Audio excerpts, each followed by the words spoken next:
আলহামদুলিল্লাহ, যাত্রা সকালে একটা শুরু করলাম আপনাদের দোয়ায়। এই কাপড়টা নিচে নামাও। এই যে তার কাটা কটা, এই যে রডের টুকরাটা, এই যে তার কাটা, এই যে রড তার কাটা, এগুলো সাবধান তো। রশিদ ভাই, হায় আল্লাহ, কোন দিকে কী করবো, কোন দিকে কী করবো। ওই ভালো দিলি, তুই তো খুলতি না। আলহামদুলিল্লাহ, কাজ শুরু করলাম।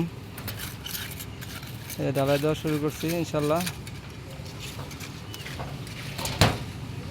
এই যেন একটা বলক লাগবো, এই যে সিট কি লাইন গেছে, যেন একটা পাইপ বলক লাগবো, খালি নামার দূর করে গে যেন একটা পাইপ বলক, এই একটা পাইপ বলক লাগবো।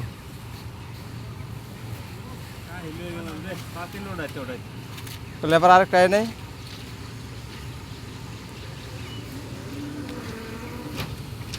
এই যেন এই যে একটা পাইপ বলক দে।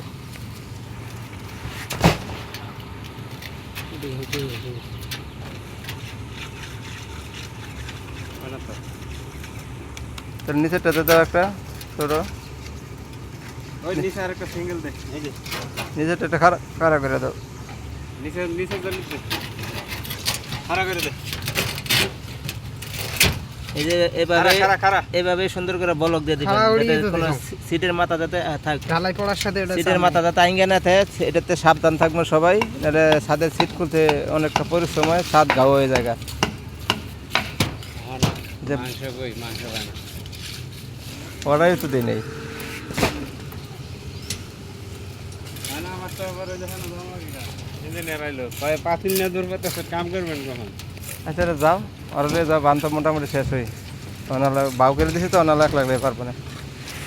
যাই হোক, একটু যারাই ছাদ ডালাই করেন একটু ভালো করে চেক করে বান বন ঠিক আছে কিনা, বলক টলক দেওয়া ঠিক আছে কিনা একটু দেখে নিন ইনশাল্লাহ। এটাতে খুব সতর্কভাবে থাকবেন। সিট